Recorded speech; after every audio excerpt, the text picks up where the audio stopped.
4 na ng umaga. Kung yung kapalitan ko, mahal siya ng ilaw. Ang sa akin naman, pinapatay ko. Aircon, ilaw.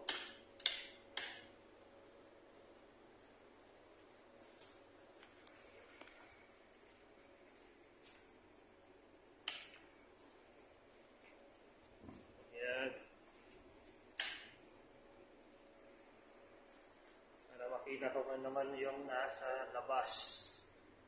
Okay.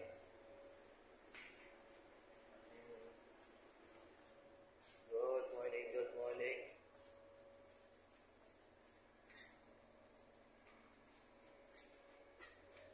Yan, kitang-kita ko yung nasa labas.